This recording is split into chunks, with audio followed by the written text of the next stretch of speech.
Welcome to the Creative Brew, helping you keep your creative juices brewing. We're giving out chunks of insight, motivation, and practicality for your creative journey.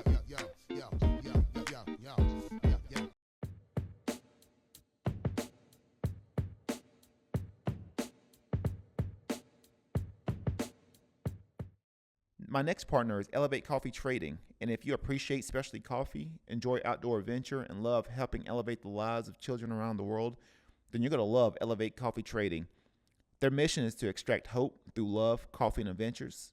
There's free shipping in the United States, and every bag of coffee helps sponsor health and education for children in coffee-producing countries and in areas of need in the United States. You can use promo code Elevate21 on your next order, and you can follow their journey on social media at Elevate Coffee Trading. Or you can visit online at elevatecoffeetrading.com, and let's start extracting hope together. And this episode is brought to you by Baba Coffee, smuggling good vibes. Baba roasts their coffee beans each week and only offers the freshest coffee. They have espressos, lattes, cappuccinos, pour over, or drip coffee. You can try their cold brew coffee, nitro cold brew, or bulletproof coffee, and boba milk teas. They also have a wide assortment of delicious food. I would suggest you try the avocado toast, mimosas, wine, or beer. On the weekends, you can check out some great music like the Soto Six and food like Eliza the Shelf and others over the weekend, every Friday and Saturday, beginning at 6 p.m. You can check out everything they got going on Facebook and Instagram at Baba Coffee. And welcome to a new episode of the Creative Brew, give you insights on your creative journey. Today we have Randi Nuanes, a area-based, I would say acrylic artist. Seems like she does. I mean, I would say acrylic artist, but I'll let her sort of explain her work. But very talented. I actually met her at a local art exhibit with Studio Ace that I happily, I partner up with them and had the ability, I had the opportunity to go down there and see this jewelry exhibition, and that was probably the first her piece was probably the first one that caught my eye, and I was like, okay, I need to connect with her. So yeah, we're finally on, got connected. We're on this episode together. So she'll talk about a little bit about her story and about her work and everything else that's going on. First of all, quick shout out. We're here at Baba Coffee here in Carlsbad, California. They've been a great sponsor of the show. So I want to give a quick shout out to them. Baba Coffee, smuggling good vibes, good coffee. And check them out. They got food, live music every weekend. And also, too, if you want to consider joining their coffee or wine club, they have opportunities to do that, too, as well. So you can check them out at Baba Coffee. So quick shout out to them. But without further ado, Randi, thank you to the show. And just tell a little bit about your story and where you are now. Thank you so much. Yeah, so I've been raised in an artistic family. My mom's side, we have animators. We have my brother who works on graphic novels. People that do fine art, music. I mean, anything you can really think of. So I always grew up around that. And then I just kind of, I guess, more in high school, I really started getting serious about it. Really started focusing on it. A big inspiration of mine was Charmaine Olivia, who really got me into fine art and wanting to focus on it. And so yeah, it started going from there. So it's been like over 10 years now of doing it, like really trying to focus on it. Yeah. So yeah, so it's just always been important to me. And so I kind of was trying to figure out what I wanted to do. Do I want to do landscaping? Do I want to do, just portrait art? Do I want to do, objects, things like that? What is it that I want to do? But again, after discovering Charmaine and her portraits, it really just inspired me. And I thought, that's something that I really want to do. And so, yeah, I've just been doing that ever since. I started off with oil paint, and I'm somebody that I guess I can be impatient. And so oil paint, and I don't wait 2 weeks for it to dry. I love how it looks, but it takes too long. And so I started going into the direction of acrylic paint and using that. And so I really fell in love with it. And I love the painterly style since it does dry pretty quick. It's been really nice having like the brush strokes. They stay like that, whereas like oil paint, you can have that, but it's more of that smooth. Yeah.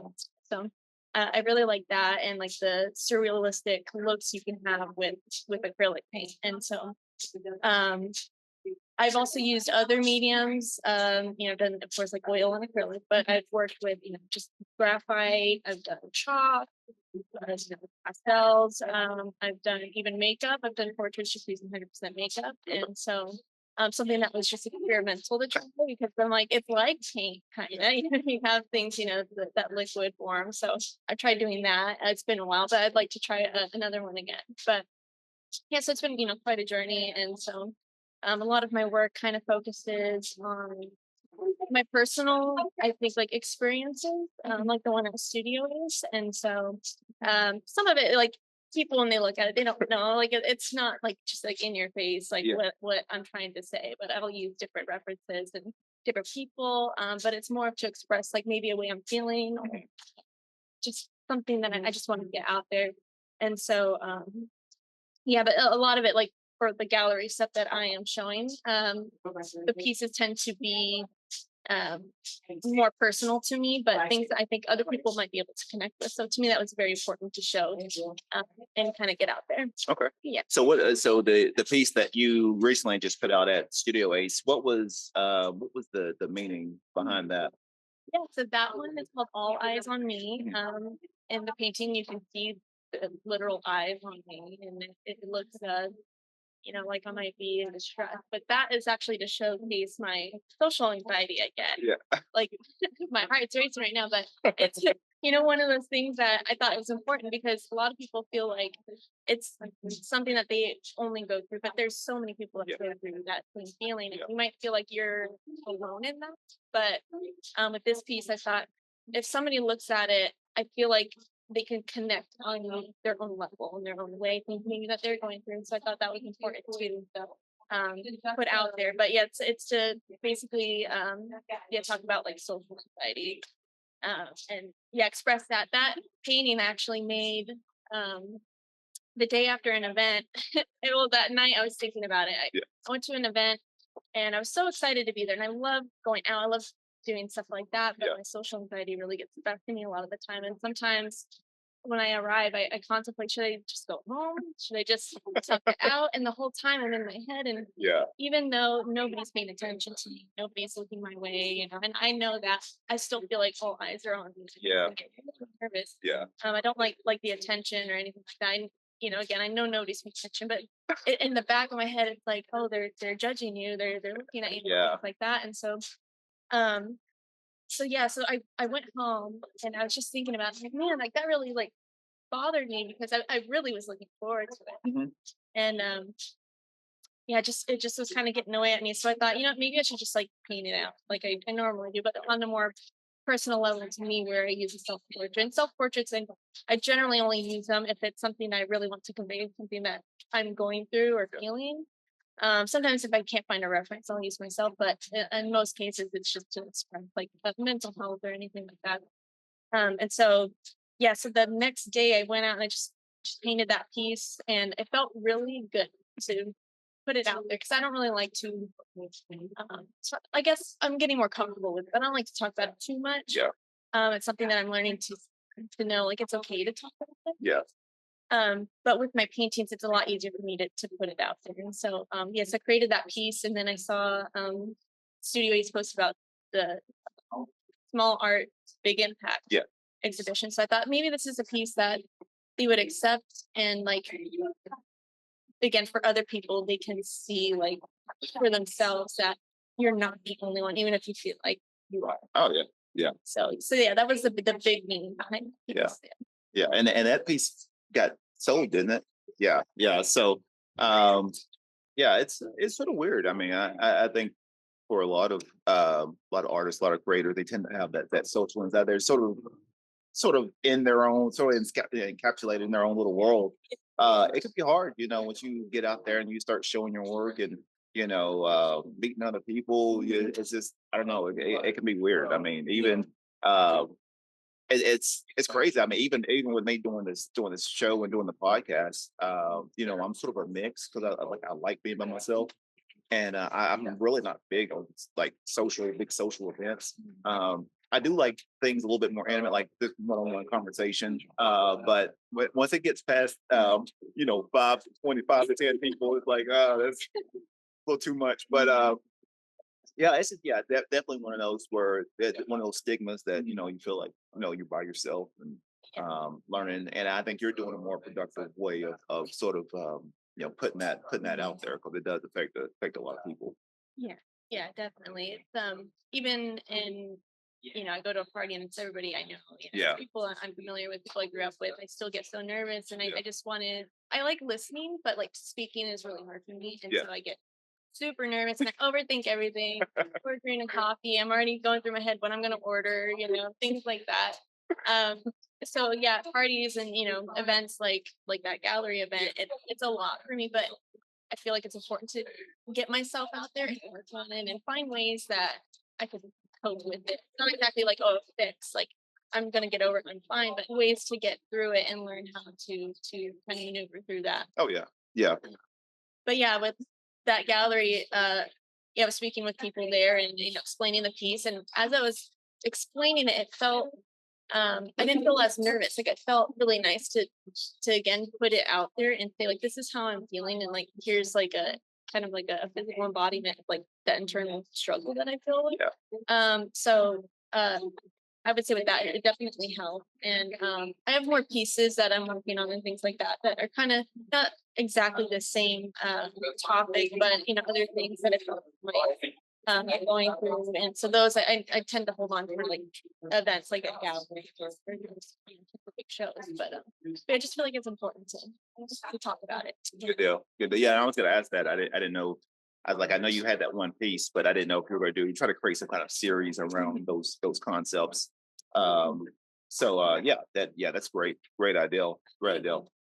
So right now, I mean, I know I know I was looking a little bit at your profile and looking at your artwork, and you were saying you're I guess you're Luiseno. So do you use? I mean, I didn't know if with that heritage, if you use like certain maybe elements or aspects in your work with that using your heritage. Um, and like I said, you can elaborate a little bit more about that. From the San Luis River Mission Indians, we also go by Panpuichon, which is our name in our native tongue. Okay. It means people of the West. And so my family's always been in Oceanside, San Luis Rey. Actually have a portrait of my great grandmother, Adela Freeman, who's buried at the mission there, hanging in the Oceanside Bakery right now. I've been trying to kind of incorporate things like that in my life into some of my paintings, and a few little things here and there people again won't know when they look at it, but it's like, oh well, the earrings that person's wearing are earrings my grandmother gave me. Yeah. A necklace that's in the family, things like that. But right now I have a piece also in the Oceanside Bakery close to, and that one is another one that's more about mental health. True, kind of like a way to show that a sentence is a question. So on the painting, you'll see that word on there, and it's kind of like a way to kind of symbolize that there's questions that I have, and if is this what I'm doing right now? Is this like what I'm meant to do? Questions that a lot of creators I feel like kind of go through. Like, am I on the right path? Is this what I want to do? Is am I doing the right things? And so that piece kind of it has a bunch of different things sprinkled in, and I feel like somebody looking at it will be like, well, why is there, these letters on these leaves, or why is there a needle on a thread? And, it's things that I could elaborate more on. But for that piece itself, I have my grandmother's squash blossom that she gave me on. I have earrings that my family got me when we were in New Mexico. They're little bears and, things like that, that it looks like it's just jewelry, but I try to incorporate some of the stuff that, from my little Luiseno side that I have. Like the jewelries and stuff like that to hang and kind of honor it, like with my great grandmother's do accounting there. Like with her portrait, to me, I thought it's a way of honoring her. We only have the one picture of her, and there's not a ton that we know about her. Which again is a whole other like rabbit hole I could get into, but but as somebody who is from that land and his family's from that land. And the fact that she's buried at that mission has a long history to it. I Yes. thought that it'd be important to have that painting hanging up in her honor, but also again, it's next to the mission, the Oceanside Bakers. I thought, what, a way to kind of have that triumph show. So I do try to incorporate it here and there, and That's good. yeah. That's good. Ooh, definitely a way of honoring your heritage and your lineage. I know it was something I was going to circle back around to. Do you feel like now this has been a question? Actually, a lot of guests have. The more that I hear people's stories, I hear a lot of people that was maybe they were in a whole completely different industry. So they may be in the financial sector, didn't love it. They go right into the arts. Me personally, I've always been one of those where my mom was a really great artist, and she even being young, I mean, she helped me out. Like I was always in art, always doing making stuff. Was it for you? Was this something where like you knew you wanted to go this path, or is it something where like your parents may say, "Hey, look, let's do something a little bit more feasible," or if it was something like, "No, this is what I'm doing, and just going full steam with it." I always remember her doing pastel Yeah. portraits and stuff growing up. So I feel like she always was always there to cheer me on for it. She was for the arts, and she's always been one to hype me up about it, and my brothers up about it, and so I think that it wasn't something that was like a surprise to her. Yeah. But growing up, I felt like a lot of people expected me to be an artist because in school and stuff, I'd always, draw. And I remember my one teacher in first grade had me go up in front of the class and teach everybody how to draw a cheetah and things like that. Which, even then I had social anxiety. That started it right there. But yeah, so there was always that expectation. So part of me kind of was like, I don't want to have this pressure. It almost felt like that. Yeah. Put upon me. So maybe I'll do something else. And I would say probably in middle school, I really started getting into like music producing, and that's something that I always loved and I still love. Yeah. I remember my mom went out, she got me the Fruity Loops Studios 10 or whatever. Yeah. Now that's ancient. Yeah, that's the old school right there. She gave me a little Newmark mixer and things like that, and I loved it. But then I had to get a new computer, and at that point, like I kind of just get a new program, and so I have like the FL Studios like on my iPad just to mess with. But I would that's something I would still love to do. I honestly love it. Music's very important to me, but for a long time, which also isn't. It's like an artist or like a music producer or DJ or whatever. It's kind of like, my parents are probably like, "Oh gosh, like she's never gonna get anywhere with it." Yeah. But I just gotta keep experimenting. I mean, I think it's sometimes we get so fixated and feeling like, okay, there needs to be a step A, step B, step C, which is good. It does make us feel safe. There's certainty, but at the same time too, I really feel like life is about uncertainty sometimes, and being comfortable with that, and learning how to almost go with the flow of in the process of life. And if you feel maybe you have a need to like, hey, I might want to start getting into this, and I'm not saying you got some people that they'll dabble in certain things and they'll stop it, but you do have people that are really good at a lot of different things, and really for them it's just figuring out what direction they're going to go with that, or figure out a way of mixing everything together.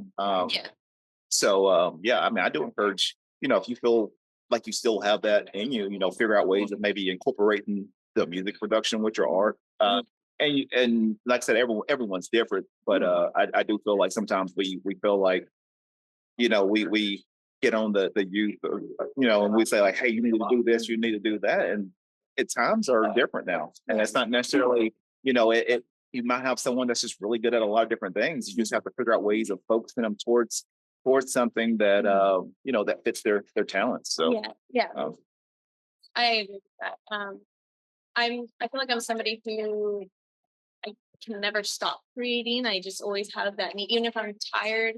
If I'm painting, all week, and I just don't want to do it. I still have that need to create. So sometimes, there's different forms, like again, like music or for a while I was doing graphic design. That's something I didn't expect to do. I worked in an office for a few years doing graphic design and making prototypes and things like that. And it was very interesting to me because it was a different kind of creativity that I didn't expect to do.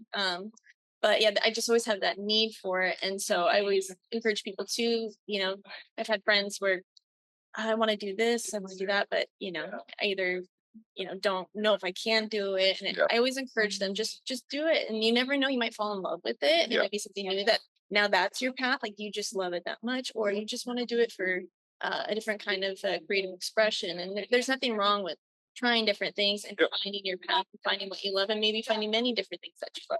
Yep. That's, I totally agree with that. I think sometimes we get so fixated on, like, okay, I love doing this, but then comes with a question mark, like, okay, I don't have the time, or like, how do I make this work, or am I gonna make money off of it? It's just like all those questions start running, and it's like just start it first. Just start and just see where it goes. Even doing I know I do a lot of coffee cups, but that was like, I love doing that because I'm always on the computer so much, doing a lot of design.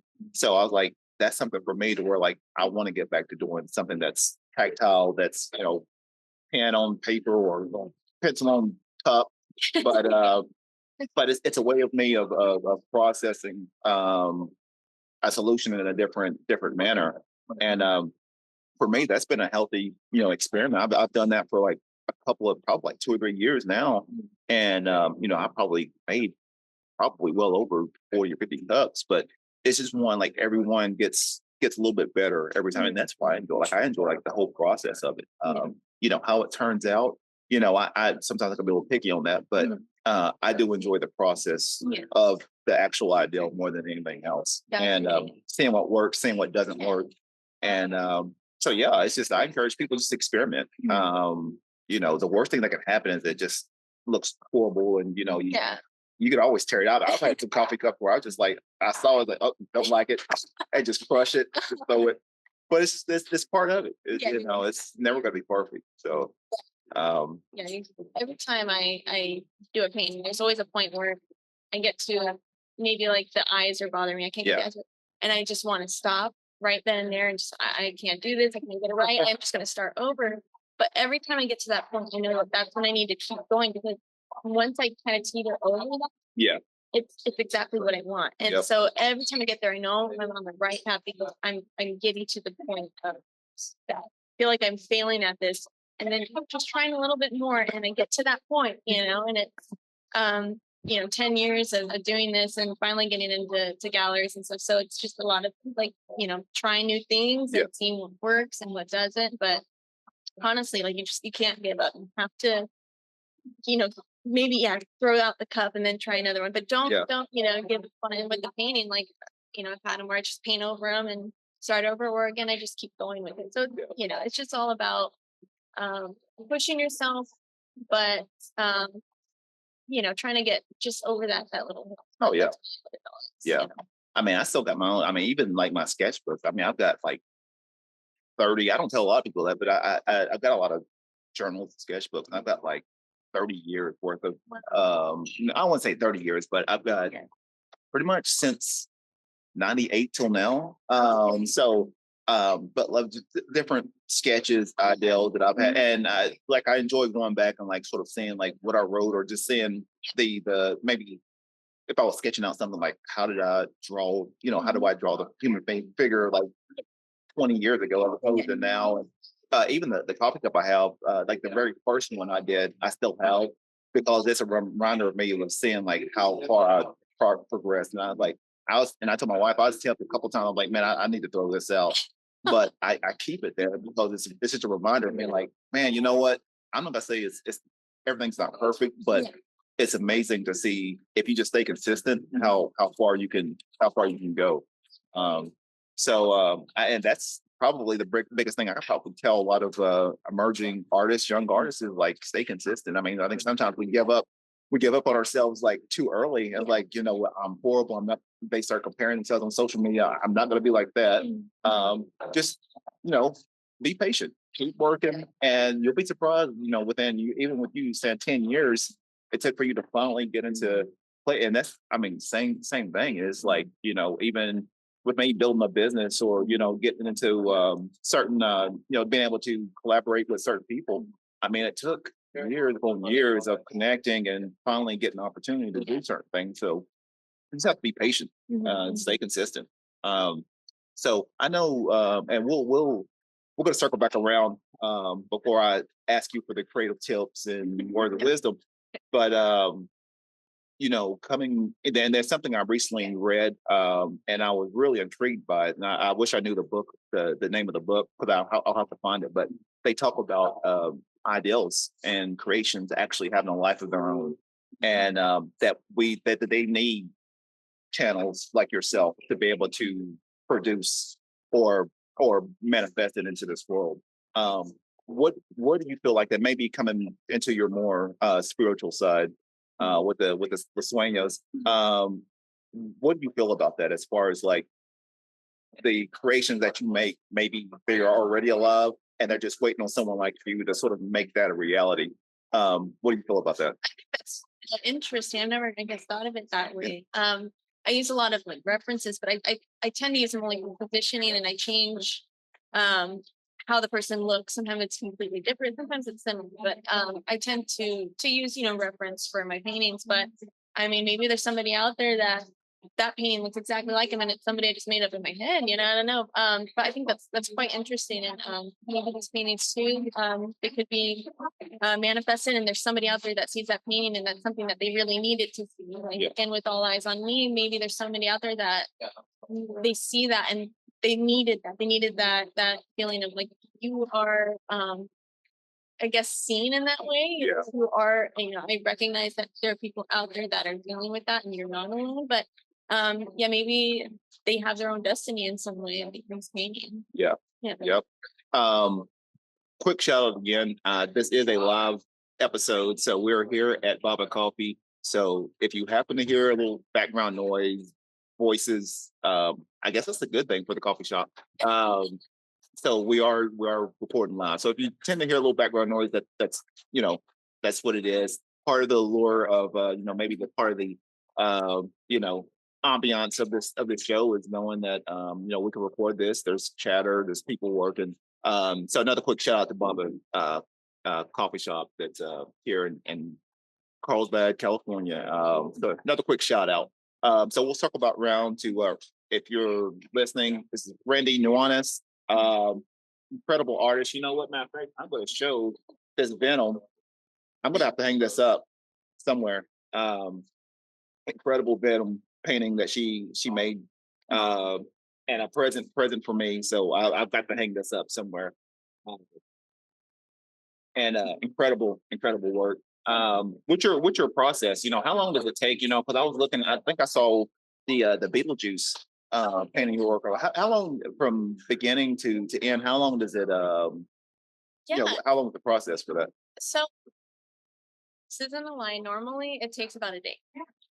People don't believe me. It could take 2 hours sometimes for me. But the Beetlejuice, it did take me 2 days. Okay. I have a 2-year-old, so when he naps, I tend to paint. So that's also gotten me to speed up. You know, I paint either when he's napping or at night when he's asleep. So, but generally, I would say a day total for painting. Yeah, sometimes it's down to 2 hours if I'm really in the zone. Sometimes, again, you know, I feel like I get to a point I have to stop and like revisit. But yeah, tends to be pretty quick, but not purposely. It's just I just get so into it, you know. Yeah, it just keeps going. So well, it's pretty efficient. Thank you. Really efficient.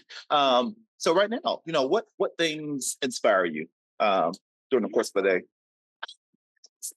Music really is a big inspiration for me.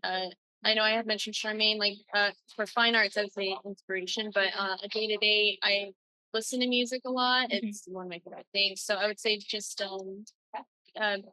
maybe the sound of a song, things like that. It really gets me like, I guess in the zone to paint. And so that's anytime I'm painting, I have a headphone in, or, you know, a speaker going, something, you know. But that's honestly is a big inspiration. It's just music. Cool. Yeah. Cool. Yeah. And then, going into creative tips, a creative tip or tips for our audience. Yeah, I mean, trying to think of some. I know I had mentioned it earlier, and I know it could be kind of a cliche, but you honestly just can't give up when you're working on something. You can't, take two steps and then you're having a rough time and then you just want to quit, which I understand, and it's easy to do. But you just have to keep working and keep moving forward and getting uncomfortable. Sometimes you're like, for me, I wasn't comfortable with faces for a long time, and I always, it's that girl in school in the corner of her notebook drawing the eye, and practicing eyes, and from there it turned into two eyes, and then doing a lot of that kind of stuff. But it didn't just like happen immediately that I was good at painting faces. I still have my struggles here and there, and I just want to keep building up to be better than I am, and I hope from 10 years from now I'm better than the point I'm at now. And it's just about working up to that. So you can't give up just because you hit a bump in the road. You have to get uncomfortable and do that kind of stuff. Yeah. So that's definitely a big tip, and that's something that I feel like I tell like any friends that are artists that they want to try something and they're not sure about it. So you just have to try, and you never know. And if you don't like it, you could try something else and go from there. And you really never know what road that'll take you down. That is the truth. That's the truth. So, and then words of wisdom. What is some ending before we end this show? What's some ending words of wisdom that you can share? Gosh, I think something like with my art, I talk about how it expresses, my social anxiety or mental health and things like that. My words of wisdom are like, don't be afraid to put that out there. Even if you feel like you'll be judged, if you feel, uncomfortable by it, if it's something that will help you progress and move forward and move past things, then if it's in your music, if it's in your paintings, your drawings, in your books, anything like that, if that's cathartic for you to do that, then it's so important to do that. And you don't know how many people out there will truly understand what you're going through. So I think that's my big thing is if you're feeling it, you want to put it out there, please do. And I promise there'll be people that understand. Yeah, that's great words of wisdom. Thank you. Great. So before we end, how can people reach out to you? Maybe if people are interested in having your artwork at a gallery, or if people are interested in purchasing some of your beautiful artwork, how can people get in touch with you? I mainly look through Instagram. So my Instagram name is Randi Nuanes Art, and I can spell it out because I know it's gonna be a little bit private on my shirt, but it's RandiNuanesArt, and that's on Instagram. My email, same thing, my first and last name, randinuanes@gmail.com if you want to reach out, but I mainly work through Instagram. So if you have any inquiries, I have a lot of information in my highlights for pricing, commissions. Right now I'm selling t-shirts up until the beginning of October. I think it's a pre-order, but yeah, that's where you find me. Awesome. Well, hey, this has been another great episode with me, with Randi. If you want to support this episode as well as future episodes, go to www.5mancoffee.com/The Creative Brew. And for the price of a cup of coffee, you can help support this episode as well as future episodes. Special thanks to, once again, Baba Coffee that's here, to Elevate Coffee Trading, and to Elements Coffee. That's both those are based in Texas. All those are super supporters of the show, and they help keep it going. Other than that, that's what I got. Thank you again, Randi, for coming on, and hopefully this helped with your social anxiety a little bit. Yeah. So, but other than that, hey, this is another great episode. Be creative, stay inspired. Call